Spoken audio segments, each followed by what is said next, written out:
નમો હરિહંતાણં નમો સીતાણં નમો આયર્યાણં નમો વજાયાણં નમો લોએ સર્વસાહોરં એસો પંચનમોકારો સર્વપાપનાશનો મંગલાનંચ સર્વેસ્મિ પરમં મંગલમ. હે પરમપિતા દેવાદિદેવ સાક્ષાત પ્રત્યક્ષ તીર્થંકર ભગવાન શ્રી સુંદર ભગવાન તથા અન્ય સર્વ તીર્થંકર ભગવંતો, આપની દિવ્ય ધ્વનિનો પ્રકાશ અમારા સ્વરૂપનો પ્રકાશ કરો. પ્રમાદને દૂર કરીએ, વીર્ય અને પુરુષાર્થને વધુ પ્રબળ બનાવી મોક્ષ માર્ગમાં આગળ વધીએ અને આપના ચરણરથની સેવા કરવાની તક મળે એ જ અભ્યર્થના સાથે વંદામી નમઃ સ્વામી સત્કારી સન્માની મંગલમ દેવ્યમ જય પૂછો સ્વામી. ઓમ. આજે જે બે સ્વાધ્યાયથી ચાલે છે પત્રાંક 570 મોહનદાસ કરમચંદ ગાંધીને લખેલો છે, પણ ખરેખર તો આપણને બધાને લખેલો છે. બહુ જ મહત્વનો પત્ર છે. યુગ પુરુષના યુગ પુરુષે યુગ પુરુષને જે પત્ર લખ્યો છે અને આપણું કલ્યાણ કરી શકે, આપણને આ ભવસમુદ્રમાંથી તારી શકે એવો આ પત્ર છે. આપણે એના ઉપર ઘણી વિચારણા કરી છે. વિચાર કરીને આ સંસારના પદાર્થમાં કંઈ પણ વિચાર કરીએ આપણે તો વૈરાગ્ય ઉત્પન્ન થયા વગર રહે નહીં. એના માટે ઉપવાસ એકાસના કે બીજું કંઈ કરવાની જરૂર નથી. તું વિચાર કર, આ હું કોણ છું, ક્યાંથી થયો, શું સ્વરૂપ છે મારું. કંઈક વિચાર કરીશ તો તને સમજાશે કે હું જેની પાસે દોડ મૂકું છું એ બધું અહીંયા રહી જવાનું છે. અને એની પાછળ તન્મય થવું, એમાં જ્ઞેયબુદ્ધતા કરવી, એ જ ખરેખર સંસારમાં રખડાવનાર છે. અને આપણે એના વિશે પણ વાત કરી, મોહબુદ્ધિ વિશે પણ વાત કરી. અને પછી જે 6 પદ કૃપાળુદેવે આત્મસિદ્ધિ પહેલા ગાંધીજીને કદાચ કે ભાઈ આ 6 પદ ઉપર તો હું પછી શાસ્ત્ર લખવાનો છું, પણ તમારા જે આપણે કહે ને કે હેડ અપ, તમે પહેલેથી જરા નિશાની ઈશારા આપી દઉં છું. એવી રીતે એમને આ 6 પદ લખ્યા ને એટલું નહીં, પણ એમ પણ કીધું કે એ 6 કારણો, એ જે 6 પદ જેને વિચારે કરીને સિદ્ધ થાય તેને વિવેક જ્ઞાન અથવા સમ્યક દર્શનની પ્રાપ્તિ ગણવી, એમ શ્રીજીને નિરૂપણ કર્યું છે. બોલો, હવે આમાં કૃપાળુદેવ પહેલા તો કોઈ દિવસ કોઈ પણ વસ્તુ એવી લખે નહીં કે જેની અંદર પોતાનો પંડિતાય હોય કે પોતાનું જરા મહાત્મ્ય દર્શન હોય. જીવોના કલ્યાણને માટે જ લખતા હોય છે અને એના સિવાય બીજું કાંઈ જ હોતું નથી. અને આપણને કહે છે કે જો આના ઉપર તું કંઈ પણ વિચાર કરીશ તો સમ્યક દર્શનની પ્રાપ્તિ, ત્યાં સુધી કૃપાળુદેવે કહી દીધું છે. અને પાછી કોની સાથે જીનેશ્વર ભગવાન આમ કીધું છે, હું કહું છું એટલું નહીં. અને પાછું આગળ પણ કીધું કે જે નિરૂપણ મુમુક્ષુજીએ વિશેષ કરી અભ્યાસ કરવા યોગ્ય છે. અને જો આના ઉપર થોડો ઘણો પણ વિચાર કરે, ઊંડો અભ્યાસ કરે, તો આ જીવ ઊંડાવસરની કાળ હોય, ચોથો આરો હોય, મહાવૈદિક ક્ષેત્ર હોય, એને કોઈ દ્રવ્ય ક્ષેત્ર કાળ ભાવ કોઈ વચ્ચે લડે નહીં. નડનાર પણ છે પોતે, પોતાના ભાવ, એ જ એને નડે છે, બીજું કોઈ નડતું નથી. સંસાર નડતો નથી, સમાજ નહીં, લોક પ્રતિબંધ નહીં, કુટુંબ પરિવારની કાંઈ જ નહીં. પોતે પોતાને પોતા વડે પોતા થકી નડે છે. 6 સત્કાર પોતે જ આપે છે આ સંસાર સમુદ્રમાં ડૂબવા માટે. અને એ સંસાર સમુદ્રમાં બહાર નીકળવા માટે આ 6 પદ જે છે એ એમ કે એવી નાવ છે કે જે ગમે એવા તોફાન આવે તો પણ ડૂબે નહીં એવી નાવ છે. આપણે આમ બધા તો નાવમાં જ બેઠા છીએ, પણ કઈ નાવમાં બેઠા છીએ? પથ્થરની નાવમાં. આપણને એમ થાય આપણે નાવમાં બેઠા છીએ, પણ નાવે ડૂબે ને આપણે પણ ડૂબીએ. આત્મા છે એની આપણે વાત કરી બહુ જ સ્પષ્ટ રીતે. એમાં કંઈ બહુ વધારે ડિટેલ્સમાં આપણે જવાની જરૂર નથી, પણ સર્વ અવસ્થાને વિશે ન્યારો સદા જણાય, આપણે એના ઉપર વાત કરી. પછી જે દ્રષ્ટા છે, દ્રષ્ટિનો જે જાણે છે એના ઉપર પણ આપણે વાત કરી. અને જો થોડો ઘણો પણ વિચાર કરે તો એને ખ્યાલ આવે કે ભાઈ આ ચૈતન્ય વસ્તુ બીજા બધાથી પૃથક છે, અસાધારણ ગુણ છે. દરેકે દરેક દ્રવ્યમાં છે, 6 દ્રવ્યમાં અસાધારણ ગુણ છે. એમાં આત્માનો અસાધારણ ગુણ જ્ઞાતા દ્રષ્ટા, જાણવું અને દેખવું. અને જો એનો વિચાર કરે તો ચોક્કસ કે આત્માની સત્તા વડે તે પ્રવર્તે જાણ. ચોખ્ખું કઈ રીતે પડી દે કે તને એવું લાગે છે કે આ દેહ તે હું, પણ દેહ પણ ખરેખર તારી ચૈતન્ય શક્તિથી પ્રવર્તે છે. અને એનાથી પણ આગળ કીધું આ 10 પ્રાણ તારા જાય, કંઈ પણ થાય તો તને કંઈ થવાનું નથી. કારણ કે આ 10 પ્રાણનો આધાર, અધિષ્ઠાન એ જીવત્વ શક્તિ છે. અને એ જીવત્વ શક્તિ તો તારું ત્રિકાળ સ્વરૂપ છે. એટલે તું આ 10 પ્રાણ અનંતવાર ધારણ કર્યા, છોડ્યા, તેમ છતાં તને કાંઈ પણ થયું નથી. એટલે આપણે આ બધી વાત કરી છે કે આત્મા નિત્ય છે. અને આ વસ્તુ સમજવી અત્યંત જરૂરી છે. કારણ કે જેને ક્ષણિકનો બોધ થાય એને નિત્યનો અનુભવ થાય. ક્ષણિકનો બોધ જેને થાય કે બધું ક્ષણિક છે, જેટલું ચર્મચક્ષુથી આપણે જોઈએ છીએ બધું ક્ષણિક છે. ચર્મચક્ષુથી આત્મા દેખાતો નથી. સ્ત્રી દેખાય છે પણ સ્ત્રી આત્મા નથી દેખાતો, દેહ દેખાય છે. આ મકાન દેખાય છે. આ બધી વસ્તુ તમે જો વિચાર કરશો તો જાણે તો બધામાં પરિણામ થયા જ કરે છે, થયા જ કરે છે. કારણ કે આ પરિણામ જે થાય છે એ ક્ષણિકની અંદર આપણે રાચીએ છીએ, એટલે નિત્યનો અનુભવ થતો નથી. એટલે જ્ઞાની પુરુષે એવું સૂત્રાત્મક આપ્યું, વાક્ય આપ્યું કે ક્ષણિકનો બોધ થયો અને તમે નિત્યનો અનુભવ થયો. એટલે આ ક્ષણિકનો બોધ થવો એ બહુ અગત્યનું છે કે આ જીવ છે ને 2 જ પ્રકારના સંબંધ કરી શકે. એક તાદામ્ય સંબંધ અને એક સંયોગ સંબંધ. તાદામ્ય સંબંધ જે છે એની અંદર આપણે કાંઈ ન કરી શકીએ. આત્મા અને જ્ઞાન, દર્શન, ચારિત્ર, ગુણો બધા એને તાદામ્ય સંબંધ છે. કદી પણ એ જુદા પડે જ નહીં. જ્ઞાન ગુણનો જો નાશ થાય તો આત્માનો નાશ થાય.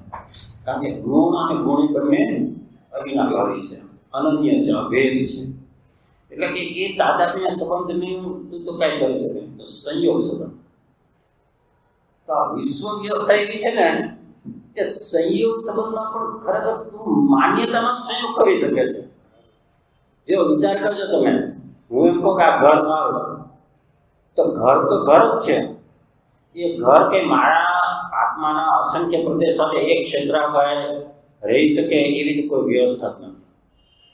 દેહ આપણે કહીએ આ સ્ત્રી મારી, તો એ સ્ત્રી પણ ભલે પૃથક જ છે.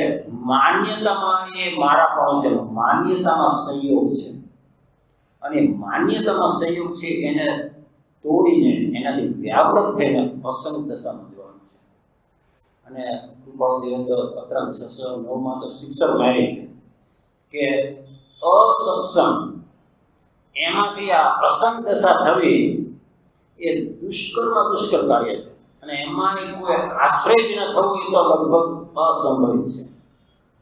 એટલે અસત્સંગમાંથી અસંગ થવા માટે વચ્ચેનો પુલ જે આપ્યો આપણને, બ્રિજ કયો આપ્યો?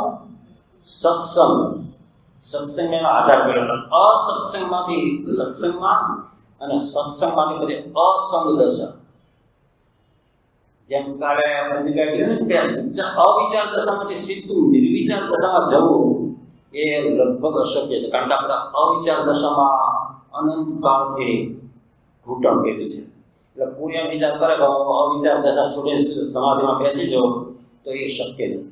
એટલા માટે કૃપાળદેવે કીધું કે અવિચાર દશામાંથી નિર્વિચાર દશા, નિર્વિકલ્પ દશામાં આવવા માટે આત્મવિચાર એનો પુલ છે, બ્રિજ છે, એનું વચ્ચેનું સાધન છે.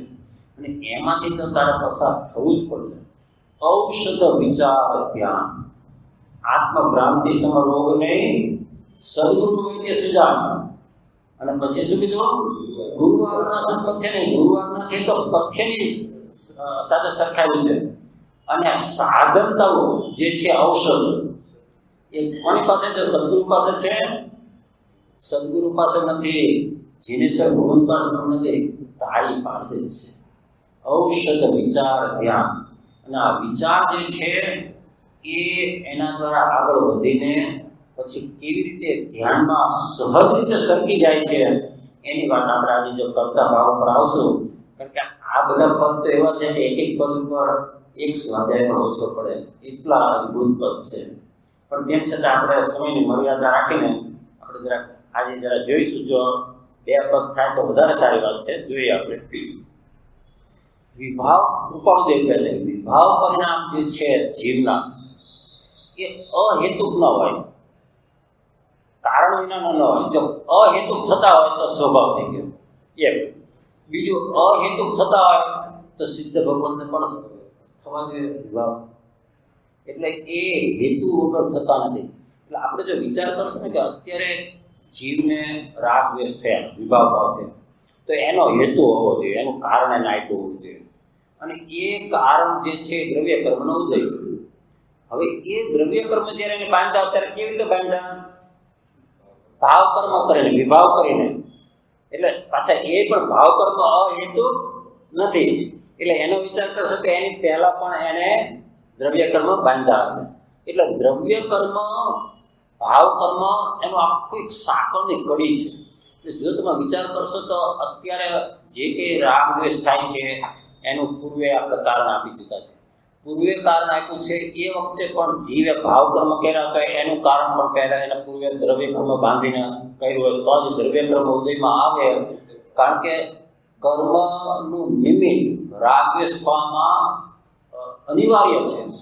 આપણે ન કીધું અહેતુક છે, અહેતુક નથી, નહીંતર તો સ્વભાવ બની જાય. એટલે જો તમે આ બધા પશ્ચાનું પર્વ આ રીતે વિચાર કરશો ને તો સમજાશે કે અનાદિથી. એટલા માટે કૃપાળદેવે એના બધા જ્ઞાનીએ કીધું કે આત્માની શરૂઆત આ કર્મની સાથે બંધ થઈ ક્યાંથી શરૂ, એની શરૂઆત ક્યાંથી થઈ? કેવળ જ્ઞાનમાં પણ એ અનાદિ અનંત દેખાય છે. એની કોઈ આદિ નથી કે પહેલા આત્મા શુદ્ધ હતો અને કોઈ ઈશ્વર જેવી શક્તિ પછી એમાં કર્મનો બંધ, કર્મ નાખ્યા અને પછી લીલા ચાલુ થઈ, એવું છે નહીં. આવો પ્રશ્ન ઘણી વાર લોકો કરે કે પહેલા મરઘી કે પહેલા ઈંડું. અને એ તમે વિચાર કરો ને તો એ વિચાર અસ્થાને છે. કારણ કે ઈંડાની પાછળની ભૂમિકામાં મરઘી છે અને મરઘીનું પૂર્વની ભૂમિકામાં ઈંડું છે. એટલે બંને એકબીજાની સાથે સંકળાયેલા છે. એવી જ રીતે આ આત્મા અને કર્મનો સંબંધ અનાદિ છે. કેવળ જ્ઞાનમાં પણ તીર્થંકર ભગવંતે એના અનાદિ સંબંધ જોયો છે. અને એ આપણે વિચાર કરીએ તો આ બધા કે દ્રવ્ય કર્મ અત્યારે ભાવ કર્મ થયા તો એનું કારણ દ્રવ્ય કર્મ પહેલા બાંધ્યા. એ દ્રવ્ય કર્મ એમને તો આપણે નહોતા બાંધ્યા, એ વખતે પણ ભાવ કર્મ કરેલા, તો એનું પાછું કારણ આપણે પહેલા કરેલું. એવી રીતે વિચાર કરશો તો સમજાશે કે આ નિત્યતા છે. એવું નથી કે અચાનક જ કંઈ શરૂ થયું, શુદ્ધ આત્મા હતો અને એનો વિભાવ શરૂ કર્યો અને એને સંસારની ઉત્પત્તિ થઈ. એવું આપણામાં નથી. અમુકમાં કહે છે કે ભગવાન ઉત્પન્ન કર્યું ને પછી પૃથ્વી બનાવી, પછી આ બનાવ્યું, પછી વેજીટેબલ કિંગડમ કર્યું ને આ. આપણામાં એટલું બધું વૈજ્ઞાનિક છે કે આજનું વિજ્ઞાન પણ કબૂલ કરે એવી સરસ વાત છે. પછી આજે આજનું વિજ્ઞાન કેટલું આપણા જૈન દર્શનની સાથે સંમત થાય છે. અને તેમ છતાંય આજે જૈન દર્શનની અંદર જે જીવો છે એ આંગળીના વેઢે ગણાયેલા છે. કારણ કે આપણે પોતે જ એકબીજાની સાથે કસ્તુરભાઈ, લાલભાઈ કેટલા પ્રયત્નો કરી, આખી જિંદગી આપી દીધી. અને તેમ છતાં દિગંબર અને શ્વેતાંબર એ આ સમીક્ષકના વિશે કબૂલાત કરી શક્યા નહીં, બોલો સમાધાન કરી શક્યા નહીં. એટલી હદ સુધીનું વૈમનસ્ય કે અમે મુસલમાનને મદદ કરશું પણ અમે શ્વેતાંબરને મદદ નહીં કરશું. શ્વેતાંબર પણ કે અમે બીજા બધાની સાથે બેસીને સમાધાન કરશું પણ તમારી સાથે તો નહીં જ કરીએ. અને આવો ભગવાન મહાવીરનો અહિંસા પરમો ધર્મ અને આવો ઉત્તમ ક્ષમા આદિનો ધર્મ, અને એની અંદર આપણે જે અત્યારે એકબીજાની પૂછડી, એકબીજાની નીચા પડવા, આ સમગડવા તો આવા, આ શ્વેતાંબર તો ક્રિયાકાંડમાં પડેલા છે, આ આમાં પડેલા છે, એમ કરીને આપણે આપણા પોતાના જ દર્શનનું જેને કે ને લગભગ ખૂન કરી નાખ્યો હોય એવી હાલત છે. અને એમાં આખું કળોદેવ અત્યારે આવીને આપણને એટલી સરસ રીતે બોધ આપ્યો છે. શા માટે આવો સરસ બોધ આપ્યો? એમને પોતે લખેલો છે પત્રા 313માં કે અમને ભગવાન મહાવીરનો બોધ અકબંધ જેવો આપેલો એવો અમને સાંભળી આવે છે. એમને જે જાતિ સ્મરણ જ્ઞાન થયું હતું એ જાતિ સ્મરણ જ્ઞાન એટલે આજકાલ જે બધા જે કહે છે જાતિ સ્મરણ જ્ઞાન કે મને આ હું પૂર્વમાં ગાય હતી કે આ કે જો બે પ્રકારના જાતિ સ્મરણ. એક ખાલી આ ભાવનું જાતિ સ્મરણ કે હું આમાં ગાય હતી કે હું આ અહીંયા હતો મેં આ દીક્ષા લીધી હતી કે જે કહેવાય. અને બીજું જે જાતિ સ્મરણ છે એ આત્મજ્ઞાન સહિતની જાતિ સ્મરણ. અને એ જાતિ સ્મરણ અગત્યનું છે કે અમે પ્રભુ મહાવીરના અંતિમ શિષ્ય હતા અને લઘુ શંકા જેટલો પ્રમાદ કર્યો અને અમારે આટલા ભાવ કરવા પડ્યા. અને એમનું એ આત્મજ્ઞાન છે એના પર જે આવરણ આવી ગયું હતું એ ખસી ગયું. એટલે આ સામાન્ય જે જાતિ સ્મરણ છે એ પણ કઈ રીતે અગત્યનું છે કે આપણને એની નિત્યતા સમજાય એ અપેક્ષા અગત્યનું છે. પણ ખરેખર કામ કાઢી શકે એવું જો જાતિ સ્મરણ હોય તો આપણને એ કે મેં આ ભાવમાં આવી આરાધના કરી હતી અને એમાં મેં આ ભૂલ કરી હતી એટલે મારી પાછું પરિભ્રમણ ચાલુ રહ્યું. એટલે સાયન્સનો બીજો નિયમ કયો છે કે energy it can never be created અને ઇટ કેન નેવર બી ડિસ્ટ્રોયડ. આજે તો વિજ્ઞાને એટલી અદ્ભુત વાત કરી છે અને જે વિજ્ઞાને અત્યારે વાત કરવાનું શરૂ કર્યું છે એ આપણા તીર્થંકર ભગવંતોએ હજારો વર્ષ પહેલા કીધું છે કે ભાઈ ક્યારે કોઈ વસ્તુ ન કેવળ હોય ને નાશ ચેતન પામે નાશ તો કેમાં ભળે રે પાસ. કે કોઈ વસ્તુનો તું નાશ ન કરી શકે. અને કૃપાળદેવે તો આ આખા સિદ્ધાંતને 3 શબ્દોમાં કહી દીધું. એક સમય એ સૌ સમય. કેટલી આમ તમે વિચાર કરશો ને તો સમજાશે કે કૃપાળદેવને કેવી ક્લેરિટી હશે, નિર્મળતા હશે કે અહીંયા જો આ વસ્તુ અત્યારે અહીંયા છે આ સમયે હાજર છે. મને ખબર નથી કે આની પહેલા એ શું હતું કે કઈ જગ્યાએ હતું કે વનસ્પતિમાંથી પછી ઓલો માવો કાઢ્યો પછી આ લાકડાનો વેર પણ આજનું વિજ્ઞાન કહે છે કે જો અત્યારે આ વસ્તુ છે એની હાજરી તો એ કંઈક કોઈ સમય ઉત્પન્ન થઈને પછી એનું શરૂ થયું ને કે એ ત્રિકાળ છે. કારણ કે આ એનર્જીનું જે ફોર્મ છે અને energy can never be created અને કેન નેવર બી ડિસ્ટ્રોયડ. એટલે અત્યારે જે એક વસ્તુ એક સમય માટે પણ છે તો એનો અર્થ એમ છે કે ત્રણેય કાળમાં એની વિદ્યમાનતા છે. ત્યાં જ આત્માની નિત્યતા સિદ્ધ થઈ ગઈ. બોલો વિચાર કરો કે કેટલી સીધી વાત છે. આ પથ્થર હોય કે ગમે એવું અત્યારે દેખાય છે ને આને આ છે વિદ્યમાનતા તો આના જે પરમાણુઓ જે છે એ પરમાણુ તો ત્રિકાળ છે. પછી ભલે કોઈ જગ્યાએ રેતી રૂપે હોય, કોઈ જગ્યાએ કાંકરા રૂપે હોય, કોઈ જગ્યાએ કઈ કોઈ મૂર્તિની અંદર એનો ભાગ હોય હાથે, પણ એના જે પરમાણુઓ જે છે એ પરમાણુ ત્રિકાળ. એવી જ રીતે આત્માના અસંખ્ય પ્રદેશ જે છે એ નરકમાં જાય, એ નિગોદમાં જાય, કોઈ તિર્યંશ દશામાં જાય, કોઈ દેવલોકમાં જાય, મનુષ્ય ભોગમાં જાય, પણ એ પણ એનો પ્રદેશ ઘટે પણ નહીં, ઘસાય પણ નહીં. તમે વિચાર કરો એક સામાન્ય રીતે આપણે કહીએ કે ભાઈ બધા એને દેહ પછી ક્રિમેશન બાળે છે ને અને અસંખ્ય પ્રદેશોમાંથી નીકળતો એક પ્રદેશ અંદર રહી ગયો અને બધા બીજા જતા રહ્યા. જો આવી રીતે દરેક વખતે ક્રિમેશન વખતે એક પ્રદેશ જો ખરેખર એમ માનો કે ભૂલથી રહી ગયો અંદર અને બીજા બધા નીકળી ગયા તો અત્યારે આત્મા હોય? શા માટે ન હોય? અનંત ભવ કર્યા છે અને આ તો અસંખ્ય પ્રદેશ છે. અસંખ્ય નંબર એ 10⁻29 હોવા છતાં અનંતની અપેક્ષાએ ફ્રેક્શન છે. એટલે જો એક ભાવની અંદર બાળતી વખતે દેહને ભૂલથી પણ જો એક પ્રદેશ રહી ગયો હોય તો અસંખ્ય પ્રદેશો અત્યારે કે 0 થઈ ગયા હોય.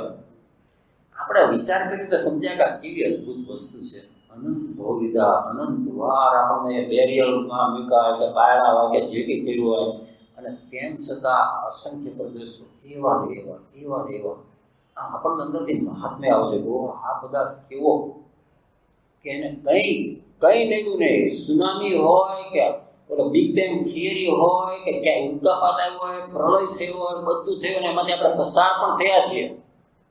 અને તેમ છતાં આપણા આત્માને એક જરા પણ આંચ આવી નથી. જો એનો વિચાર કરો તો એને નિત્યતા સમજાય. પછી એનાથી પણ આગળ આપણે જો વિચાર કરીએ કે અનિત્ય પર્યાય જે છે એ જ નિત્યનો નિર્ણય કરે છે.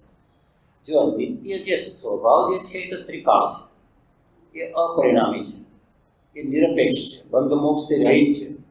પણ એની અંદર જે સમયે સમયે પરિણામ થાય છે એ પરિણામ નક્કી કરે છે કે ઓહો કે હું તો આ ત્રિકાળ ધ્રુવ સ્વરૂપ છું. આ તો મારો એક સમયનો સ્વાંગ છે, મારો એક સમયનો વેશ છે. એને મારે મારું પોતાનું સ્વરૂપ માની લેવું એના જેવું અજ્ઞાન બીજું એક કે નથી. એને પોતાનું સ્વરૂપ માની લેવું એનું નામ પર્યાય દ્રષ્ટિ. અને એ હું નથી. અને હું તો આવી ત્રિકાળ અનંત પર્યાયો રચવાની શક્તિ ધરાવતું ચૈતન્ય સ્વરૂપ, એવી ચૈતન્ય શક્તિ તે હું છું. એવું જે એને બેસી જવું એનું નામ ખરેખર એને નિત્યતાનો અનુભવ છે. નિત્યતા એને બેસી. કારણ કે અત્યારે જીવ શું કરતો છે, જે પરિસ્થિતિમાંથી પસાર થાય ને એ પરિસ્થિતિમાં એવો તન્મય થઈ જાય કે જાણે કે આ પરિસ્થિતિ પૂરતો જ હું છું.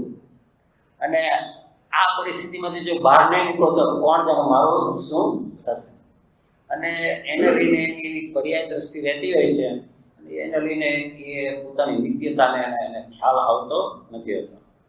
પછી એનાથી પણ આગળ આપણે જો વિચાર કરીએ, શિષ્ય શંકા શું કરી હતી?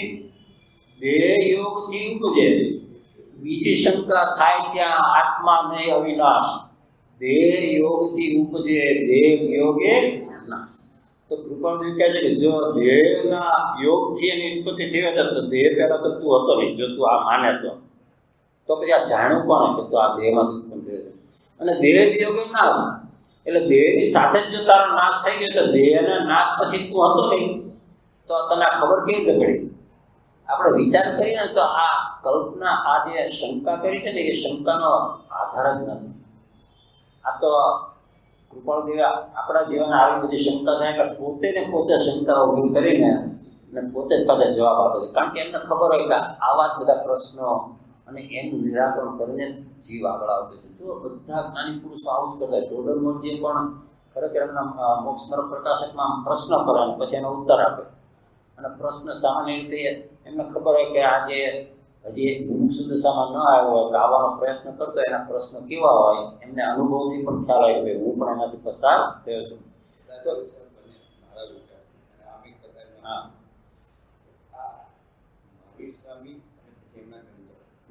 એને જે શંકાઓ હતી એ શંકાનું સમાધાન જ્યારે કરતા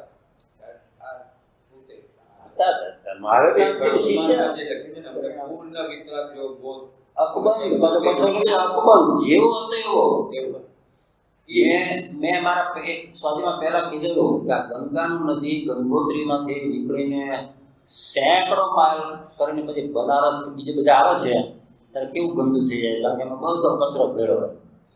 અને કોઈ એવો કરોડોપતિ અબજોપતિ હોય કે જે વોટર ટ્રીટમેન્ટ પ્લાન્ટ નાખીને એમાંથી બધું કાઢીને જેવું ગંગાનું પાણી ગંગોત્રીથી શરૂ થયેલું એવું આપણને આપે તો આપણને એના પ્રત્યે કેટલો અહોભાવ આવે.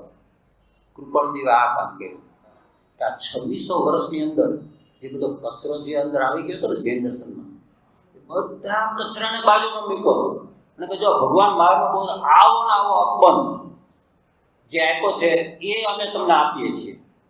આમાં નથી કોઈ દેરાવાસી સંપ્રદાયની છાંટ, નથી આમાં કોઈ સ્થાનાવાસી સંપ્રદાયની છાંટ, આમાં નથી કોઈ દિગંબરની છાંટ. અને આવો બોધ આવા કાળની અંદર, ઊંડાવસરપણી કાળની અંદર આપણને મળવો એ તીર્થંકર મળવા જેટલો પણ એનાથી પણ કદાચ વિશેષ છે એમ કહીએ તો ચાલે. એટલો ગત સમક્ષની કલ્પના નહીં, સંપ્રદાયની કોઈ કલ્પના નહીં, કોઈ બીજી કોઈ જાતની રૂઢિગત પ્રણાલિકા નહીં. એ બધા જે પાર તમે જુઓ ને વચનામૃતોની અંદર ક્યાંય પણ એમ કે તમે આવી ક્રિયા કરશો તો તમારું કામ થશે, તમે આ ઉપવાસિકાસન કરશો તો કામ થશે. એટલી બધી તટસ્થતા રાખી છે, એટલી બધી નિરપેક્ષપણું છે કે તમે જો સમજો ને તો તમે ખ્યાલ આવે કે આ જ ખરેખર સાચું દર્શન છે, આ જ મહાવીરનો બોધ છે. એટલે દેહ યોગ જે એ પણ ખરેખર આપણને બેસી જાય કે ભાઈ એ પણ નહીં. હવે પછી આમ આપણે વિચારીએ ઉત્પાદ વ્યય રૂપેનો સ્વભાવ છે. દરેક 6 દ્રવ્ય એકલા આત્માનો નહીં, કે નિત્ય પરિણામ એટલે પોતાનો નિત્ય સ્વભાવને જેવો છે એવો રાખી અને પોતે પરિણામ કર્યા કરે, પણ એ બદલાય નહીં, પોતાનો મૂળ સ્વભાવ છોડો નહીં. પાણી છે તેની અંદર તમે સાકર નાખો તો એ ગળું થાય, કરોડો વર્ષ સુધી તમે રાખો તોય તે એ પાણીનો સ્વભાવ અબરાયેલો રહે પણ બદલાય નહીં, કારણ કે તમે પાણી બંનેને જુદા કરી શકો છો. પછી તમે બીજા કરોડો વર્ષ પાછા તમે મીઠાની સાથે રાખો અને ખારું પાણીને તમે અબજો વર્ષ સુધી રાખો તો પણ પાણી કે હું આ મીઠાને મારા સ્વભાવમાં પેસવા દઈશ નહીં. સમુદ્રનું ખારું પાણી છે કે જે પૃથ્વીની ઉત્પત્તિ થઈ 1.5 અબજ વર્ષથી આ સમુદ્ર છે, તેમ છતાં પાણી અને મીઠું બંને એકમેક થયું નથી. 10 મિનિટમાં બાષ્પીભવનથી તમે મીઠાને અને પાણીને જુદું કરી શકો. એટલે ઉત્પાદ વ્યય જે છે એ ભલે જીવનું થતું હોય, ભલે જીવ પરિણામ એના બદલાવતો હોય ક્ષણે ક્ષણે, ભલે ભાવ મરણ કરતો હોય, ક્ષણ ભયંકર ભાવ મરણે કાહો રાખે, પણ તેમ છતાં એનો મૂળ સ્વભાવ છે એ બદલાતો નથી. મૂળ સ્વભાવ તો એવો ને એવો રહે છે. તારે જેટલા વિભાવ કરવા એટલા કર, તારે જેટલા પાપ રૂપ વિભાવ કરવા એટલા કર, તેમ છતાં તારો મૂળ સ્વભાવમાં કાંઈ બદલાશે નહીં. તું એને લઈને હેરાન થઈશ. તંતુલ મત્સે કંઈ પણ ફેરા વગર બેઠા બેઠા ખાલી ખોટા વિચારે, જો વિચારે કરીને જીવ પામે પણ અવિચારે કરીને પણ નીચે જાય. અવિચાર કરીને તંતુલ મત્સે બેઠો તો કંઈ કરતો નતો, ખાલી વિચાર કર્યો કે આ મગરમચ્છ કેવો મૂર્ખ છે, હું જો એની જગ્યાએ હોય તો મારા મોઢામાં જેટલી માછલી આવી છે એક માછલીને બહાર ન જવા દો. કારણ કે એને જોયું કે આ કેટલું પાણી અંદર જાય, એની સાથે કેટલી માછલી અંદર જાય, અને પછી મોઢું બંધ કરે ત્યારે પેલા અમુક માછલીઓ પાછી નીકળી જાય. હવે એને બોલો, એ તો ચોખાના દાણા જેટલો તંદુર મથશે, એનામાં તો કોઈ એક નાની માછલીને મારવાની તાકાત હતી નહીં. તેમ છતાં આવા ભાવ કરીને શાસ્ત્ર કહે છે કે 7મી નરકમાં. તો હવે આપણે ગઈકાલે વાત કરી તો કે 20,000 વિકલ્પ કરીએ છીએ દિવસના. આપણે વિચાર કરવો કે ખરેખર એની અંદર એવા કોઈ વિકલ્પો નથી ને કે જે આપણને આ તંદુર મત્સ્યની લાઈનમાં મૂકી દે. કંઈ પણ એવા ખોટા વિકલ્પ આવે ત્યારે ત્યાં જાગૃત થઈ જવું. તો આ તો મને નીચે લઈ જનાર છે અને મારે તો ઉપર જવું છે, એમ તમે વિચાર કરો તો જ સમજાશે. પત્રાંક 646માં કૃપાળદેવ એટલી સરસ વાત કરી છે કે દુઃખ છે એ સકારણ છે. જેમ આપણે કીધું ને વિભાવ ભાવ છે અહેતુક છે, તો કે દુઃખ છે એ સકારણ છે, કારણ એનું હોય છે. અને એના ઉપર જો વિચાર કરે જીવ તો આત્મા, કર્મ, પરલોક બધું સમજાય. હવે જો આ કૃપાળદેવને અહીંયા પણ કીધું કે વિચારતા એ સમજાશે તને. અને પછી એમને બહુ સરસ કીધું કે કોઈ પણ વસ્તુનું પૂર્વ પશ્ચાતપણું ન હોય તો મધ્યમાં તેનું હવાપણું હોય નહીં. એટલે અત્યારે આપણી જે દશા છે મનુષ્ય પર્યાય એ મધ્યમાં અહીંયા છે, તો એનું હંમેશા પૂર્વપણું પણ હોય અને એનું પશ્ચાતપણું પણ હોય, તો જ તું મધ્યમાં હોઈ શકે, નહીતર તો તું મધ્યમાં હોઈ શકે નહીં. એવી રીતે જો જીવ વિચાર કરે તો પણ એને સમજાય કે આ તો નિત્ય છે. અત્યારે ભલે હું મનુષ્ય પરમાય છું, પણ એ ક્યાંય ને ક્યાંય તો હું બીજી દશામાં હતો, ત્યાર પહેલા પણ એનું પૂર્વ પશ્ચાત પણ હતું, ત્યાર પહેલા પણ એનું પૂર્વ પશ્ચાત પણ હતું. અને તમે આમ વિચાર કરશો તો સમજાશે કે જીવ તો ખરેખર નિત્ય જ છે. ભલે એને પર્યાયો ભલે બદલાય, પણ તેમ છતાં એનો મૂળ સ્વભાવ જે છે એ તો એવું ને એવું રહે છે. જાતિ સ્મરણ જ્ઞાનથી પણ જીવની નિત્યતા સમજાય. હમણાં ભાઈની સાથે વાત કરતો નરેન્દ્રભાઈની સાથે, એને ઓલી નાની બાળકી 11 વર્ષની અને બધા 36 કે 39 ભાવ કે આ તે કૃપાળુદેવનો વિચાર કરો, 700 ભાવનું જ્ઞાન. બહેન શ્રી ચંપાબેનનો વિચાર કરો, એ તો પૂર્વ પ્રત્યભિજ્ઞાન પણ આપણા જૈન દર્શનમાં પ્રમાણ તરીકે સ્વીકારવામાં આવ્યું છે. જેમ કે હું પ્રદીપભાઈને કંઈક 10 વર્ષ પહેલા મેળો આવ્યો, પછી અમે બંને કંઈક પેરિસમાં ભેગા થયા, અને એ વખતે મને યાદ ન આવે કે આ પ્રદીપભાઈ છે. પ્રદીપભાઈ મને કહે રમેશભાઈ યાદ આવે છે આપણે અમદાવાદમાં પાવડીના સાથે સ્વાધ્યાય કરે. પછી હું કહું ઓ હા એ જ આ પ્રદીપભાઈ. એટલે પૂર્વનું સ્મરણ કે 10 વર્ષ પહેલા આપણે અહીંયા સ્વાધ્યાય કરીએ, પૂર્વનું સ્મરણ અને વર્તમાન પ્રત્યક્ષ, એ બેયની જોડરૂપ જે જ્ઞાન થવું, કે આ એ જ ભાઈ છે જેની સાથે હું ભણતો હતો સ્કૂલમાં 20 વર્ષ પહેલા કાતે કે 30 વર્ષ પહેલા. એ એવી રીતે કરીને જે આપણે 30 વર્ષ પહેલાની આપણી પર્યાયની સિદ્ધિ કરી આપણે, એ પ્રતિબિંબ જ્ઞાનને પણ પ્રમાણ જ્ઞાન તરીકે સ્વીકારવામાં આવ્યું છે. બેન શ્રી ચંપાબેનને જેમ કે આવ્યું કે ભાઈ મહાવિદ્ય ક્ષેત્રમાં હું હતી ત્યારે આ ગુરુદેવ કાંજી સ્વામીનો જીવ પણ ત્યાં હતો, ફતેહકુમાર રાજકુમાર તરીકે કે કઈ મને બરાબર બધો ખ્યાલ નથી. અને કે આ બહુમાં એમને એ બધું સ્મરણમાં આવ્યું કે એ જ જીવ છે, આ ગુરુદેવ કાંજી સ્વામી છે એ જ જીવ છે કે જે જીવ મહાવિદ્ય ક્ષેત્રમાં ફતેહકુમાર રાજકુમાર તરીકે હતા અને કુંકુંદાચાર્ય આવેલા હારનું પુતળું બનાવીને અને એમને એવી કંઈક ટકોર કરી. કારણ કે ત્યાં મહાવિદ્ય ક્ષેત્રમાં કેવા બધા શરીરો હોય, મોટા મોટા 500 ધનુષનું તીર્થંકર ભગવાનનું, અને કુમકુમ સ્વામીનું તો કેટલું હતું, આપણે અહીંયા મનુષ્યનું જે હોય એ 5 ફૂટ કે 5.5 ફૂટ કે જે કંઈ, અને એ પાછું બનાવીને તો એમને કંઈક એવું કંઈક બોલ્યા કે આ ઠીંગુજી કે આ કોણ છે, અને એમ કહે છે કે મેં આ બધા 3-4 બહુ થઈ ગયા. વિચાર કરો, અને આમને બધું યાદ આવે છે કોને ચંપાબેન? બોલો કેટલી જીવની નિત્યતા આમાંથી સિદ્ધ થાય છે, તમે વિચાર કરો. આ નિત્યતા જે સિદ્ધ થવી એ બહુ અગત્યનું છે. એટલા માટે કૃપાળદેવે ખબર કીધું આત્મા દ્રવ્ય નિત્ય છે, પર્યાય પલટાય, બાળાદિ વય ત્રણનું જ્ઞાન એકને થાય. અને પૂર્વ સંસ્કારની રીતે પણ વિચાર કરીએ તો કૃપાળદેવે પોતે જ લખેલું છે કે આ જગતની પ્રત્યક્ષ દેખાતી ચિત્ર વિચિત્રતાનો વિચાર કરો ને તો પણ આપણને નિત્યતા બેસે. એક જ ઘરની અંદર 2 બાળકો હોય, એક બુદ્ધિમાં ખૂબ હોશિયાર હોય અને બીજો બચારો ખરેખર કામાં 14નો અક્ષર હોય. આપણે જોઈએ એક જરા ફેર સ્કિન વાળો હોય, બીજો જરા આમ તો બંને મા બાપ એ જ વીર્ય છે બંને, અને એનાથી જે બનેલું છે શરીર, તેમ છતાં કોઈ કરોડપતિના ઘરે જન્મ લે છે અને હજી જન્મ થતાં જ કરોડપતિ બની જાય છે, અને કોઈ બચારો નાના એવા ઝૂંપડામાં જન્મ લે છે અને જન્મતાની સાથે મને કાલે દૂધ મળશે કે નહીં, રોટલી મળશે કે નહીં એની ચિંતા થાય છે. અને કોઈ એમ કહે કે આ બધું તો કોઈ ઉપરવાળો કરે છે કે કંઈ પહેલાં પૂર્વ પશ્ચાત જેવું કે હતું નહીં, અચાનક જ આ કરોડપતિના ઘરે ગયો અને આ ગરીબના ઘરે ગયો, એવું બને નહીં.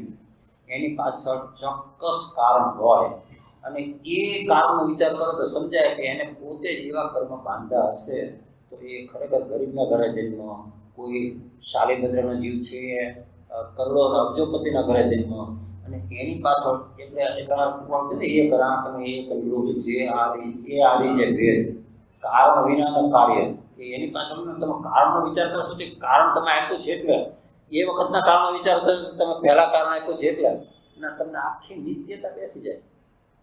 આ નિત્યતા બેસી જાય ને જેને, એને પછી મૃત્યુનો બીક ના લાગે. મૃત્યુની બીક એટલા માટે લાગે છે કે એને એમ થાય છે કે હવે મારું શું થશે, મારું અસ્તિત્વ મટી જશે. આપણે વાત કરી હતી ને, સમ્યક દ્રષ્ટિ જીવ હોય અને બહિરાત્મા હોય, બંને જંગલમાં જતા હોય અને સિંહ એમની પાછળ પડે.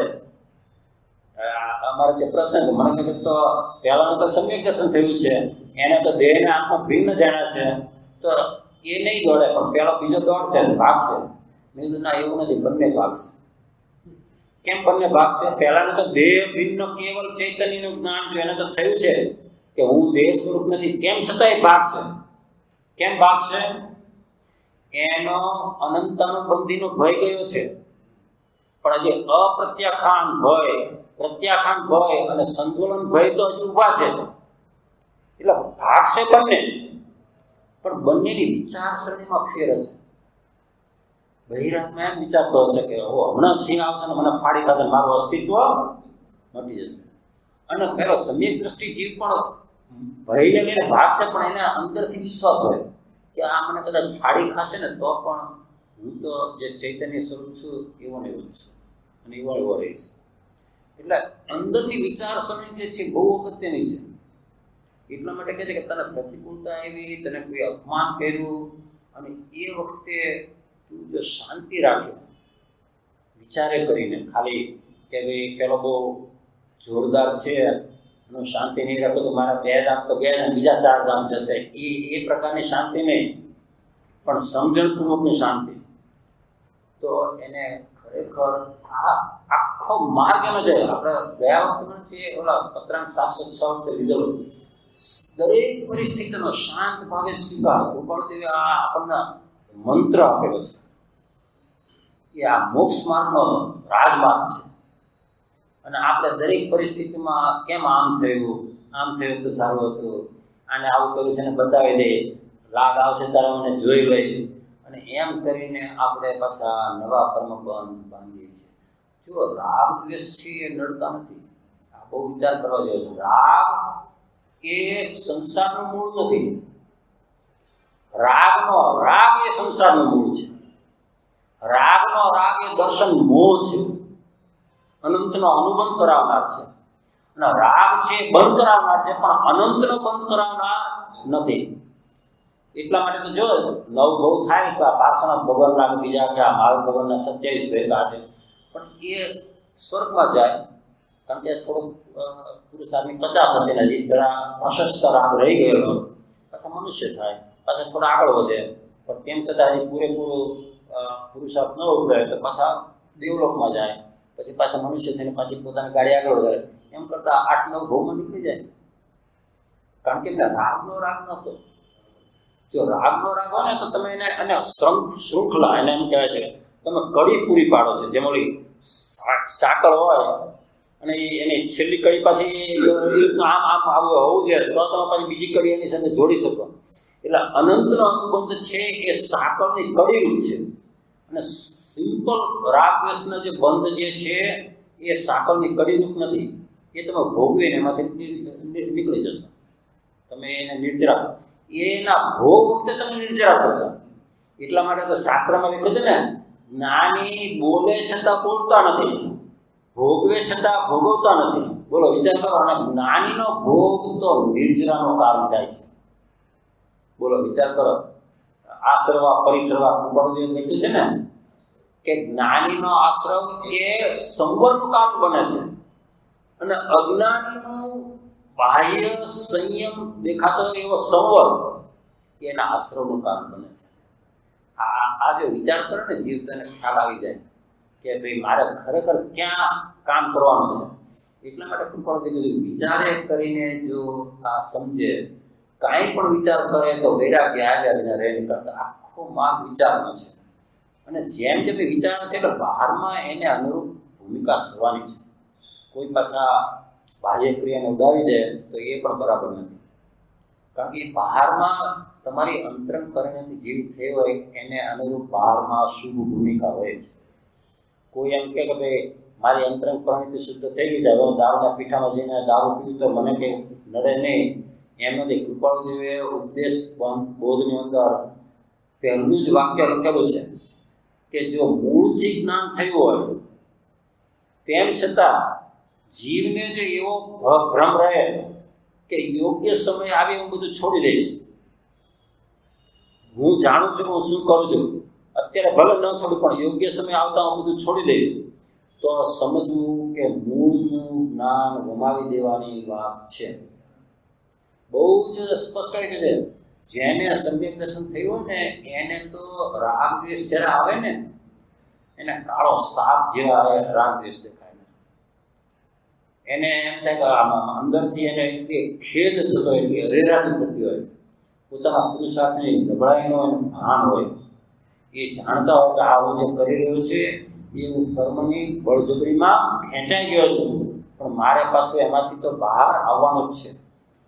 કયું દ્રષ્ટાંત આપ્યું છે કૃપાળુદેવે પત્રાંક 603માં કે વહાણ જતું હોય અને પવનની દિશા બદલાય અને એ વહાણના નાવિકને જે દિશામાં જવું હોય તે દિશામાં વહાણ ન જાય પણ જરાક બીજી દિશામાં જાય, તો પેલો નાવિક શું કરે? જઈને સૂઈ જાય કે હમણાં પવન ભલે આ બાજુ છે તો હું કંઈ કરી શકતો નથી, કે અત્યારે સૂઈ જાય, પછી જ્યારે પવન બદલાશે ને ત્યારે પાછું મારી દીધે. ના, એમ ન કરે. સતત એ દિશામાં વાહનને વાળવાનો એનો પ્રયત્ન ચાલુ જ હોય, પવનની દિશા એ બાજુ હોય તેમ છતાં પણ. એવી રીતે ઉદય વાયુ યોગે કૃપાળુદેવે બહુ સરસ લખ્યું છે. ઉદય વાયુ યોગે કદાચ અમે અમારા અંતરની પરિણતિમાંથી કંઈક ચલિત થઈ જઈએ કે બહારની અંદર અમને જરા રાગ દ્વેષ કે એવો કશાય ભાવ આવી જાય તો પણ અમે અંતરથી તો પાછા અમે મૂળ સેન્ટરમાં આવી જવાનો જ મારો પુરુષાર્થ હોય. જ્યારે અજ્ઞાનીનો પુરુષાર્થ કેવો હોય, એ તો ઉલટો રાજી થાય. જો મેં ગુસ્સો કર્યો ને, ક્રોધ કર્યો એને બેસાડી દીધો, એને મેં એવો હાથમાં લીધો ને કે હવે મારી સામે જોશે પણ નહીં હાથે. એને તો એવું થાય કે મેં કેવું સરસ કામ કર્યું. એને તો ક્રોધ ગુણ છે એને ગુણ રૂપે દેખાય કે ભાઈ મેં આવો ક્રોધ કર્યો ને બધાની વચ્ચે ઝાડી નાખ્યો, બધાની વચ્ચે હાથમાં લીધો, હવે ક્યારે મારી સામે જોતા વિચાર કરશે હાથે. એને તો એ ગુણ રૂપે દેખાય. જ્યારે જ્ઞાનીને તો એ વખતે પણ એને ખ્યાલ આવે કે ભાઈ આવું જે કરી રહ્યો છું એ બરાબર નથી, અને એને રોગરૂપ જાણે. એટલે આ પૂર્વ જન્મનો જે સંસ્કાર છે, ચિત્ર વિચિત્રતામાં તમે વિચાર કરો, તમે આ પૂર્વ પશ્ચાતનો વિચાર કરો તો તમને સહેજે નિત્યતા સમજાય. અને સાયન્સ આજનું પણ કબૂલ કરે છે કે ભાઈ કોઈ વસ્તુનો ક્યારેય નાશ થઈ શકે નહીં, એનું રૂપાંતરણ થાય. અને તો આપણામાં સ્વીકાર્યું છે કે ભાઈ તું મનુષ્યમાંથી દેવમાં જાય, તું નરકમાં જાય, તિર્યંશમાં જાય, તું મનુષ્ય ભવની અંદર પણ તારા બધા પરિણામોમાં ફેરફાર થાય તે, પણ તારું મૂળ સ્વરૂપ છે એ તો એવું રહેવાનું છે. એટલે હવે આના પછીનું જે છે એ આત્મા કર્તા છે. આ જે છે કર્તા કર્મ અધિકાર છે સમયસારનો, અને કૃપાળદેવનો જે આ આત્મા કરતા છે, અજ્ઞાન ભાવે તું કરતા છે કર્મનો, અને જ્ઞાન ભાવે તું તારા પોતાના સ્વભાવમાં કરતા છે. એ આ જે સમજવું જે છે ને એ સમ્યક દર્શનનો જેને કહે ને કે એનું બીજ છે. જેના કરતા ભાવ એટલા માટે કૃપાળ મૂકી દીધું કે છૂટે ગયા અભ્યાસ તો નહીં કરતા તું કર્મ. તારો કરતા ભાવ આવે છે એટલા માટે કે તું જ પોતે દેહ સ્વરૂપ છે માને છે, એને લઈને કરતા ભાવ એમાં આવે છે. તો એ કરતા કઈ રીતે એનો આપણે થોડોક વિચાર કરીએ કે જો કૃપાળદેવ પહેલી જ ગાથામાં શું કીધું, હોય ને ચેતન પ્રેરણા કોણ ગ્રહે તો કર. જીવ પોતે જ્યારે પ્રેરણા કરે છે ત્યારે જ ખરેખર કર્મનું ગ્રહણ થાય છે. હવે આ એક થોડું સમજવા જેવું છે. પ્રેરણા કહો, ઈચ્છા કહો, સંકલ્પ કહો, તો ભાઈ કૃપાળદેવે ચૂકવ્યું હતું કે ભાઈ જો ચેતન પ્રેરણા ન કરતો તો જડ સ્વભાવની પ્રેરણા, જડમાં તો એવી કઈ વસ્તુ નથી. તો આના ઉપર થોડો વિચાર કરવા જેવો છે કે ભાઈ આ પ્રેરણા એટલે શું, અને આ દેહની બધી જે ક્રિયા થઈ રહી છે, બોલવું, ચાલવું, ખાવું, પીવું, આહાર, વિહાર, નિહાર, બધી ક્રિયા બોલો કોણ કરી રહ્યું છે? આત્મા કરી રહ્યો છે કે પૂતગલ? આત્મા પણ નથી કરી રહ્યો અને પૂતગલ પણ નથી કરી રહ્યો. એકલો શુદ્ધ આત્મા પણ વિચાર કરી શકે નહીં, એકલો શુદ્ધ આત્મા પણ આહાર લઈ શકે નહીં, એકલો શુદ્ધ આત્મા બોલી શકે નહીં, અને એકલું પૂતગલ દ્રવ્ય પણ ખરેખર કાંઈ જ કરી શકે નહીં. એ બંનેની સંયોગી અવસ્થા એનું નામ મનુષ્ય પર્યાય. શાસ્ત્રીય પરિભાષામાં કહીએ, ભલે કોઈને ગભરાવું નહીં, પણ ખરેખર વિચાર કરો, આ મનુષ્ય પર્યાય એટલે શું કે બે અસમાન જાતીય દ્રવ્ય, ચેતન અને અચેતન, એ બે અસમાન જાતીય દ્રવ્યની વિભાવ વ્યંજન પર્યાય એ મનુષ્ય પર્યાય. એટલે આપણે એમ કહે ને કે ભાઈ હું મનુષ્ય છું, તો એ પણ નિશ્ચયની અપેક્ષા એ ખોટું, મિથ્યા. શા માટે? તું મનુષ્ય નથી, પણ તું જીવ છે કે મનુષ્ય પર્યાયમાં રહેવાની યોગ્યતા ધરાવનાર જીવ દ્રવ્ય છે. એટલે આપણે ભલે બોલીએ આવું નહીં, કારણ કે નહીતર તો લોકો આપણને પાગલખાના મોકલી દે, ભદ્રે માને. એટલે ભલે આપણે એમ કહે કે હું મનુષ્ય છું ને હું રમેશ છું ને બધું, પણ અંદરથી બહુ ક્લેરિટી હોવી જોઈએ કે ભાઈ હું તો ખરેખર જીવ દ્રવ્ય છું, પણ આ મનુષ્ય પર્યાયમાં રહેવાની યોગ્યતા ધરાવું છું, એવું જીવ દ્રવ્ય છું. તો આ હવે બંને ક્રિયાને જુદી કેવી રીતે પાડવી? બધી ક્રિયા તમે જુઓ બંનેથી થાય છે, બોલવાની, ચાલવાની, ખાવાની, પીવાની. આપણે ગયા વખતે થોડીક આ વાત લઈ લે ને બહુ આ વિચાર કરવા જેવો છે ને સમજવા જેવું છે. પુનરુક્તિનો દોષ નથી કે ધારો કે મને બોલવાનો વિચાર થયો, ભાવ આવ્યો, તો કઈ રીતે થાય છે કે મને ઈચ્છા થઈ બોલવાની.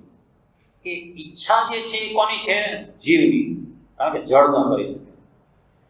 એને જે ઈચ્છા કરી, ઈચ્છા કહો, પ્રેરણા કહો, સંકલ્પ મેં કર્યો એ કહો, એને લઈને મારું જે ભાવપણ જે છે, મારો ઉપયોગ જે છે એ દ્રવ્ય મનને સક્રિય કરે છે.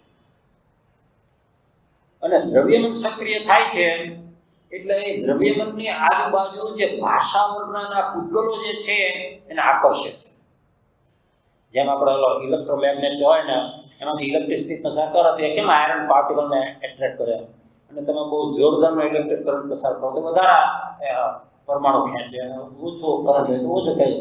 એવું જ અહીંયા છે, પોતાની ઈચ્છાની પ્રબળતા, તત્પરતા, એની પાછળનો આશય એ પ્રમાણે એ દ્રવ્યમનને સક્રિય કરે. દ્રવ્યમન તો અનંતા પૂતગલ પરમાણુ એના કાર્બન વર્ગના હોય, એમાંથી ભાષા વર્ગના પૂતગલોનો એટ્રેક્ટ કરે, અને પછી એ વાણી રૂપે બહાર નીકળે. એટલે વાણી રૂપે બહાર નીકળવું તો એમાં બેયનું કામ હતું. તો આત્માનું કામ કયું? ઈચ્છા કરી જ, બસ ધેટ્સ ઇટ. બાકીનું બધું દ્રવ્યમન ને બધી પૂતગલની ક્રિયા. પણ જો પ્રેરણા ન હોય તો આ કઈ કોઈ વસ્તુ થાય નહીં. એટલા માટે કીધું કે હોય ને ચેતન પ્રેરણા, કોણ ગ્રહે તો કર્મ. જો તું, અને પછી એનો આપણે કહે છે કે જો ચેતન કરતું નથી થતા તો કર્મ. તેથી સહજ સ્વભાવને આ વસ્તુ નથી ને, હજી થોડો વિચાર કરજો તમે. આ તો ખાલી બોલવાનો જ વિચાર કરો, તમે આહારનો વિચાર કરશો તો સમજાશે. એમાં પણ તમે વિચાર કરો કે જઠરાગ્નિ તમને ખાવાની પીડા થઈ, તમે થોડા ભૂખા રહ્યા હાથે, પણ પછી તમારે રહી શકાતું નથી એટલે તમે ખાવાનો વિકલ્પ કર્યો. તરત જ ભાવના દ્રવ્યને સક્રિય કર્યું. દ્રવ્યમાં તરત જ કિચનમાં બધો ઓર્ડર કરશે, હાથને પગને હાથે ગયા, અને કિચનમાં જશે, રેફ્રિજરેટર ખોલશે, અને બહાર ફ્રૂટની બાસ્કેટ પડી હશે, એમાં ચિત્ત કહેશે કે ભાઈ જો ત્યાં પણ એપલ પડ્યું છે, આ પડ્યું છે. રેફ્રિજરેટર ખોલી જોશે કે હો અહીંયા પણ થોડું ઘણું પડ્યું છે, પેલા પિઝા મંગાવ્યો હજી 2 સ્લાઇસ પડી છે હાથે. અને ચિત્ત અને બુદ્ધિ બે ભેગા થઈને બધા ઓપ્શન આપશે. અને પછી જીવ પોતે નક્કી કરે કે અત્યારે હું આ એપલ ખાઈ લઉં, કે અત્યારે આ ખાઈ લઉં. એટલે તમે વિચાર કરશો ને તો જીવે ફક્ત ઈચ્છા કરી, કારણ કે એનાથી પીડા સહન થઈ નહીં, જઠરાગ નહીં. બાકી બધી ક્રિયા છે જળની ક્રિયા છે. એટલે તમે જો આ બેને જુદા પાડશો ને તો દરેકમાં જીવ માત્ર ઈચ્છા કરી શકે. એના ઉપરથી જ્ઞાની પુરુષે આપણને કયું અદ્ભુત ગાથા આપી, કઈ? હે જીવ ક્યાં ઈચ્છત બે, હૈ ઈચ્છા દુઃખ મોલ, જબ ઈચ્છા કા નાશ હો તબ મીટે અનાદિ. આ તારું અનાદિનું જે ચાલી રહ્યું છે ને, તું ઈચ્છા કર્યા જ કરે છે, ઈચ્છા કર્યા જ કરે છે. આ હોય તો સારું, તે હોય તો સારું, આ નાનું ઘર છે જરા મોટું ઘર હોય તો સારું, આ 2 બેડરૂમ હોલ કિચન છે, હવે એના બધા 3 બેડરૂમ હોલ કિચન જેવો છે. આ તે બધા ઈચ્છા ઈચ્છા ઈચ્છા, પૈસા વધારે છે, સેવિંગ એકાઉન્ટ વધારે છે, કોને ખબર માંદી એવી આવશે, પૈસાની જરૂર પડશે. આ તે કરીને ઈચ્છા કરીને એને આરામ કરી ગયો, એટલો વધારે વાત ન પૂછો. અને પછી ભોગવાનો કાળ આવે ત્યારે પોતે શું થઈ જાય. મહેન્દ્ર મારો ભાઈ તો કહે કે ભાઈ આ બધું કરીએ છીએ એ બધું કઈ ભોગવતા પેલા આપણે ઉકલી જશું ઓલા કાઠિયાડી શબ્દ કે એના કરતા અત્યારે ભોગવવાનું શરૂ કરે. અને ભોગવવાનું શરૂ કરો એટલે જલસા કરવાનું શરૂ કરવું નહીં, ઉપયોગનો સદુપયોગ કરવાનો શરૂ કરો. એ ઉપયોગને આ બધું ભેગું કરવામાં વાપરવાને બદલે એમાંથી થોડી નિવૃત્તિ લઈને તું એને સદુપયોગ એનો કરવાનો શરૂ કર. થોડું ઘણું સત્સંગ, સ્વાધ્યાય, સત્સમાગમ, ચિંતન, મનન એ તું કરીશ તો તારું કંઈ કલ્યાણ થશે. તો આ વ્યવહાર જે છે એ વ્યવહાર સમજવો પડશે, કારણ કે આપણા શાસ્ત્રની અંદર એટલો બધો નિશ્ચયના હિમાયતી એમ તો કે ભાઈ વ્યવહાર તો છોડવા જેવો છે, આ છે તે છે એવું.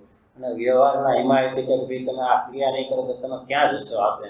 એટલે કૃપાળુજી એટલા માટે મૂકી દીધું, કોઈ ક્રિયા જળ થઈ રહ્યા શુષ્ક જ્ઞાનમાં કોઈ માને માર્ગ મોક્ષનો કરુણા ઉપજે છે. તો આ વ્યવહાર નહીં જે છે એ સમજવા જેવો છે. થોડુંક જરા આ અઘરું તો છે જ, પણ એવું અઘરું નથી કે આપણને ન સમજાય.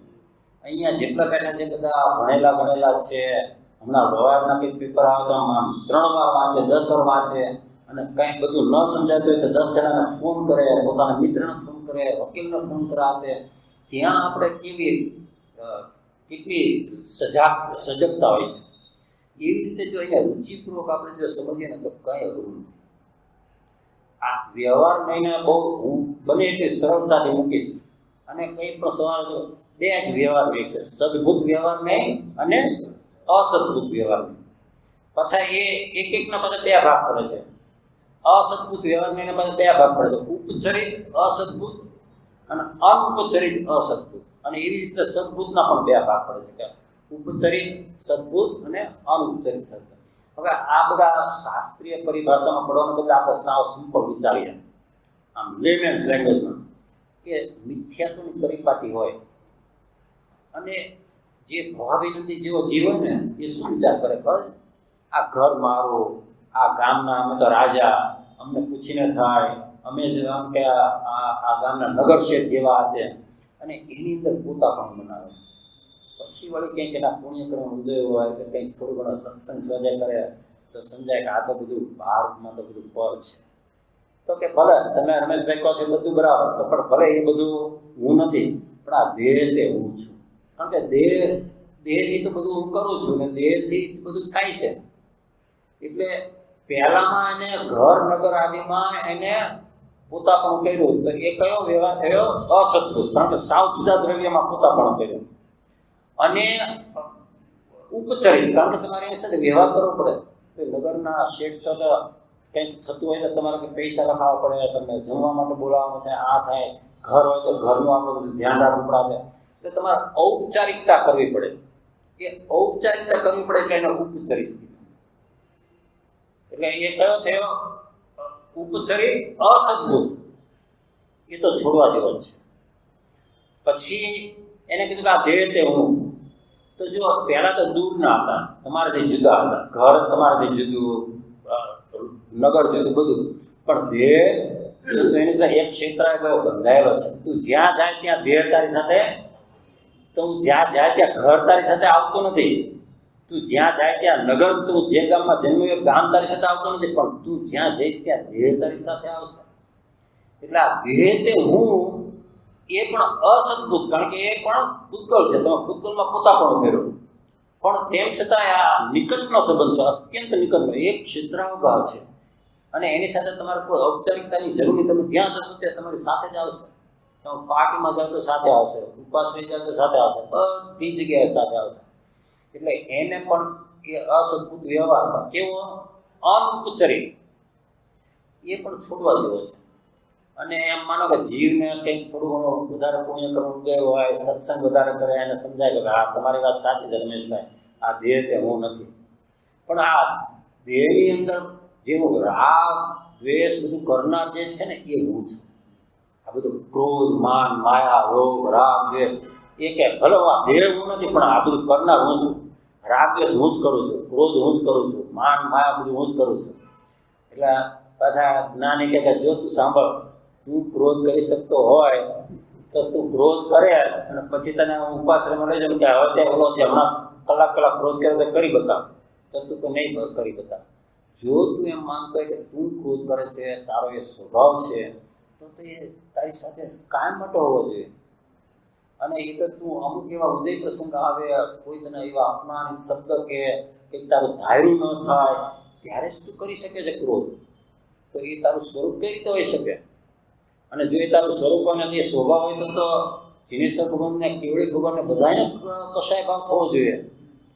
એટલે પાછી ટ્યુબલાઇટ થાય કે હા કે તમારી વાત બિલકુલ સાચી છે કે હા કે રાગ દ્વેષ તો કે હું હોઈ ન શકું, પણ એ રાગ દ્વેષ હું કરું છું એમ માનવું એ કયો? એ પણ અસદભૂત વ્યવહારને અનૌપચારિક, કારણ કે નિકટનો સંબંધ છે. એવી રીતે દ્રવ્ય કર્મ પણ જે આપણી સાથે બંધાયેલા છે ને એક ક્ષેત્રાભાઈ, એ પણ અનુપચરિત અસદભૂત વ્યવહાર. હવે એને ખરેખર જરા થયું કે ચાલો આ રાગ દ્વેષ પણ હું નથી. કારણ કે જ્યારે કરવા હોય ત્યારે કરી શકું એવું નથી. એવું કંઈક નિમિત્ત સામે મળે ત્યારે જ થઈ જાય છે. કોઈ મારી પ્રશંસા કરે ત્યારે જ મને માન કશાય થાય છે. કે ઘરે બેઠો હોય ને પત્ની રાડારાડી કરતી હોય ત્યારે કંઈ મને માન કસાય નથી થતું, ત્યારે તો દ્વેષ થાય છે. તો એને ખ્યાલ આવે છે કે આ હું નથી. તો કે હવે આ રાગ દ્વેષ તો હું નહીં, પણ રાગ દ્વેષને જાણનાર જ્ઞાન તે હું. જો અહીંયાથી મોક્ષ માર્ગની શરૂઆત થાય છે, અહીંયાથી સદભૂત વ્યવહાર આવ્યો. પહેલો અસદભૂત હતો અને તો છોડવાનો જ છે ચોક્કસ, કારણ કે તમે પર વસ્તુમાં પોતા પણ કરો છો. પણ હવે અહીંયા પોતાની પર્યાય ઉપર આવ્યો કે ભલે રાગ દ્વેષો નથી કરતો, તમે કહો છો વાત સાચી, પણ રાગ દ્વેષને જાણનાર જ્ઞાન કે અત્યારે મને રાગ થઈ રહ્યો છે, અત્યારે મને ક્રોધ આવી રહ્યો છે, એવું જે જ્ઞાન જે જાણે છે ને એ જ્ઞાન તે હું. એટલે પોતાની પર્યાયમાં આવે એટલે સદભૂત, કારણ કે બીજાને માં ન કીધું, પણ તેમ છતાં એના ઉપચરિત એટલા માટે કીધું કે રાગને જાણવા માટેનું તારું જ્ઞાન નથી, તારું જ્ઞાન તો ખરેખર સ્વને જાણવા માટેનું છે. પછી રાગ સહેજ રીતે જણાઈ જાય એવા જુદી છે, પણ તારો ઉપયોગ ત્યાં ન રહેવો જોઈએ. એટલે કે આ જે છે ઉપચરિત સદભૂત વ્યવહાર, અહીંયાથી મિથ્યાત્વ ગળવા માંડે છે, અહીંયાથી ખરેખર જીવની મોક્ષમાં તરફની કેડી અંકારાય છે. એટલા માટે કહે છે કે તું, કારણ કે તમે ક્રોધથી જુદા પડ્યા. આ રાગ દ્વેષ તો હું નહીં, હું તો રાગ દ્વેષને જાણનાર, એટલે તમે રાગ દ્વેષથી જુદા પડ્યા. તમે ભેદ જ્ઞાન કર્યું એક અપેક્ષાએ. ખ્યાલ આવ્યો તમને? ત્યાં તો તમે એમ કહી શકો કે ભાઈ આ રાગ દ્વેષ તો હું નહીં, પણ એના જાણનાર તે હું. એટલે ભેદ જ્ઞાનની પ્રક્રિયા ત્યાંથી શરૂ થાય છે, અને એ કરવું અત્યંત જરૂરી છે. ભલે આપણે અનાદિની વૃત્તિને લઈને સંસ્કાર ગાઢ હોય એટલે આપણે ખેંચાઈ જશું. કોઈ વાર કંઈ એવું થયું હોય ને આપણે આવેશમાં આવી જશું, રાગ થશે, દ્વેષ થશે, કદાચ ક્રોધ આવી જાય હાથે, પણ સભાનતા રહેવી જોઈએ કે આ હું નથી, હું તો આને જાણનાર છું. અત્યારે હું આ કર્મના ઉદયમાં ગણાઈ ગયો છું અને એને લઈને મને આ રાગ દ્વેષ થયા છે, પણ એ મારું સ્વરૂપ નથી. એમ કરીને એમાંથી જો બહાર આવે તો એનું કામ થાય. પણ આ પણ ઉપચરિત સદભૂત વ્યવહાર નહીં છે, કારણ કે હવે જ્ઞાની કહે છે પણ તું પછી ક્યાં સુધી એમ કરીશ કે આ રાગ થયો હું નહીં, આ ક્રોધ થયો તે હું નહીં, હું તો જે એને જાણનાર. તો શું થયું? તમારી દ્રષ્ટિ ક્યાં રહી? પરમદ રહી, પર્યાય ઉપર જ રહી. રાગ થયો એ પર્યાયને જાણવા બધું રહ્યો તો આ રાગ તે હું નહીં, આ ક્રોધ થયો તે હું નહીં, આ તે હું નહીં, આ ઘર છે ભલે હું એમ કહું કે આ પત્ની મારી, પણ પત્ની મારી નહીં, હું જાણું છું કે હું તો પત્નીથી જુદો જાતે. એમ કરવું સારી વાત છે, કારણ કે તું તારી પર્યાયમાં તો આવ્યો પણ પાછો ત્યાં જ રહી ગયો. અંદર જવાના બદલે તું પાછો પર્યાયમાં જ રહી ગયો. તો કે એ અનુપચરિત સદભૂત વ્યવહારને એટલે કે હવે રાગને જાણનાર, ક્રોધને જાણનાર, એ રાગને ને ક્રોધને એની ઉપરથી દ્રષ્ટિ કરી દીધી. હું તો જાણનાર માત્ર છું, હું તો એકલો ચૈતન્ય તત્વ જાણનાર માત્ર છું. આ છે ને એ સદભૂત વ્યવહારની ચરમસીમા છે. નિશ્ચયના આંગણામાં તમે આમ આવી ગયા ને હવે તમે આમ જરાક કંઈ કરશો ને તમે સીધા અનુભૂતિના સ્તરે પહોંચી જશો.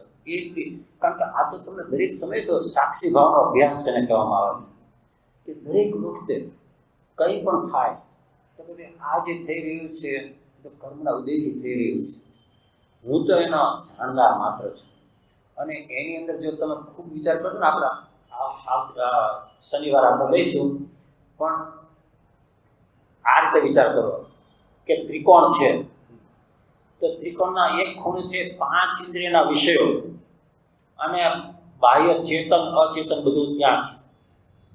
બીજા ખૂણે એ 5 ઇન્દ્રિયોના વિષયને ભોગવનાર રમેશ એ છે, અને ત્રીજા ખૂણે આ બંનેને જાણનાર એનાથી પર એ પ્રજ્ઞા કહો, સાક્ષી ચેતના કહો, તમે સદબુદ્ધિ કહો, એના બધા ઘણા નામ આપે છે. એ પ્રજ્ઞા તે તું છે.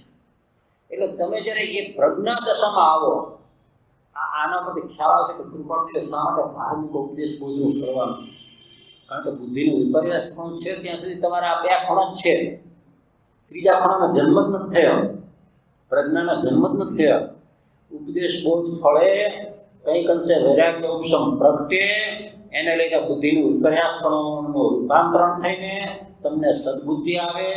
એ સદબુદ્ધિનો અંશ એટલે પ્રજ્ઞાનો અંશ. અને હવે એને આ વિચાર આવી શકે કે ભાઈ આ પાંચ ઇન્દ્રિયના વિષયો છે એ પણ હું નથી, અને આ પાંચ ઇન્દ્રિયના વિષયનો ભોગવનાર રમેશ એ પણ હું નથી. એ તો મનુષ્ય પર્યાય છે, તો સંયોગી અવસ્થા છે. હું તો આ બંનેને જાણનાર શુદ્ધ ચૈતન્ય સ્વરૂપ અવિનાશી એવો આત્મા, સાક્ષી ચેતના, તે હું છું. ત્યાં તમે પહોંચ્યા અને તમારું કામ આમ જેને કહે ને કે બસ આ આત્મા કર્યો, આનાથી વિશેષ તમે નહીં કરી શકો. શા માટે? કે તમારા હાથમાં એક જ સમવાય છે. કયો સમવાય? પુરુષાર્થ. પાંચ સમવાય છે ને ત્યારે પુરુષાર્થ, સ્વભાવ, નિયતિ, કાળવૃત્તિ ને પછી નિમિત્ત એટલે કે પ્રારબ્ધ કે જે કહે, તો તમારા હાથમાં પુરુષાર્થ જ છે. હવે તમે એ પુરુષાર્થ તમે સાચો કરો છો, કરતા હો, અને જ્યારે બીજા બધા સમવાય પરિપક્વ થવા માંડશે ને તમારા સમ્યક પુરુષાર્થથી, એટલે તમારી કાળવૃત્તિ પાકવા માંડશે, તમારા નિમિત્ત પણ એ રીતે બધા થવા માંડશે, તમારા સત્તામાં પડેલા કર્મના સ્થિતિના અનુભાગ બંધ પણ ઘટીને અંતઃપૂર્ણપૂર્ણિમાં તમે આવી જશો, અને તમે પછી યથાપ્રતકરણમાં આવશો, પછી તમે અપૂર્વકરણમાં આવશો. એ બધું એની મેળે થતું રહેશે. તમારે કદાચ તમે એના નામ પણ ન જાણતો કોઈ બાદ નથી કે ભાઈ મારે તો સમ્યક પુરુષાર્થ કરવો એ જ મારા હાથમાં છે. હું કઈ નિયતિને કે કાળવૃત્તિને કે ભાઈ ઉપર અહીંયા તું આટલી દૂર છે ને ખેંચીને લાવીને અત્યારે જ કાળવૃત્તિ પાકે એવું તું કરી શકે નહીં. એ બધા પુરુષાર્થના આધીન છે. એટલે જો તમારો પુરુષાર્થ સમ્યક પુરુષાર્થ છે તો આ બધા બીજા ચારે સમવાય એની પરિપૂર્ણતા થવા માંડશે, અને તમારું જ્યારે સ્વકાળ પાકી જશે ને ત્યારે સહજ રીતે બધા વિકલ્પો સમીને તમે નિર્વિચાર દશામાં જતા રહેશે. એના માટે કોઈ એમ કે હું તારમાં જઈને મારે ગમે એમ કરીને કરી લેવું છે, આ તે હઠ આમાં કામ નહીં આવે. કૃપાળુદેવ તો બહુ જ સરસ કહે છે, આવા પ્રસંગે ધીરજ રાખી તું તારો સમ્યક પુરુષાર્થ કરતો જા. ધીરજ રાખીને તો જ ત્યાં દર્શન પરિષદ સહન કર્યો કહેવાય. પત્રાંક 330માં કીધું છે અજ્ઞાન પરિષદ અને દર્શન પરિષદ, કે જો દર્શન પરિષદ અને તને આકુળતા થાય કે કેમ મને સમ્યક દર્શન નથી થતું, હું તો આટલું બધું કરું છું અને કેમ હજી અનુભૂતિ નથી થતી, અને એમ કરીને તું જો આકુળતામાં રહીશ ને તો તું દર્શન પરિષદને પણ તું એમાં પણ તું ન આવ્યો, અને ઉલટું તો આ ગાડી ઊંધી દિશામાં જતી રહેશે. શાંતિ રાખ, ધીરજ રાખ. તને પોતાને ખબર નથી તારા સત્તામાં પડેલા કર્મો કેટલા ભારે છે. સત્તામાં પડેલા કર્મો એવા ભારે બાંધ્યા હોય તો એને હળવા કરવામાં થોડોક સમય વધારે લાગે, અને કોઈના સત્તામાં પડેલા કર્મો એવા હળવા હોય કે આ પુરુષાર્થ ઉપાડે અને 2 મહિનામાં, 6 મહિનામાં, 2 વર્ષમાં કામ કરી લે, અને કોઈના એવા કર્મો એવા ભારે હોય કે એને તો કદાચ 2 ભવ પણ થઈ જાય, 20 વર્ષ પણ થઈ જાય, આપણને ખબર નથી. તો આપણા હાથમાં શું છે? પુરુષાર્થ, બસ. અને અંદરથી શ્રદ્ધા હોવી છે કે આ પુરુષાર્થ જ્ઞાની ભગવંતે કૃપાળુદેવે કહ્યો છે, ભગવાન મહાવીરે કહ્યો છે, અને સત્ય છે, આમ જ છે, આવી જ રીતે અનંતા જીવો પાયમાં છે, તો હું પણ પામીશ, આજે નહીં તો કાલે પણ ચોક્કસ પામીશ. એવી અખંડ શ્રદ્ધા સાથે જો તમે પુરુષાર્થ ચાલુ રાખો તો ચોક્કસ એનું ફળ આવશે. અને આપણે એનો જરા વધારે વિચાર કરીશું. મંત્રે મંત્રો સ્મરણ કરતો કાળકારુણયા, જ્યાં ત્યાં જો પરગણી બોલરૂપરાયા, આત્મા માટે જીવન જીવવું લક્ષ્ય રાખી સદાય, પામું સાચો જીવન પરતો મોક્ષ માર્ગી થવાને, પામું સાચો જીવન પરતો મોક્ષ માર્ગી થવાને. સદગુરુ દેવ કી જય, પરમ કૃપાળુ દેવ કી જય, ત્રિલોકનાથ કી જય, સબ સંતન કી જય. કદાચ કંઈ પણ આગળ વિરુદ્ધ બોલાયું હોય તો અભિયંસ સાક્ષીએ તમારા બધાની સાક્ષીએ વિચારી મિત્રો જય જયેન્દ્ર જય ગુરુ. કાલે મંગળવાર ને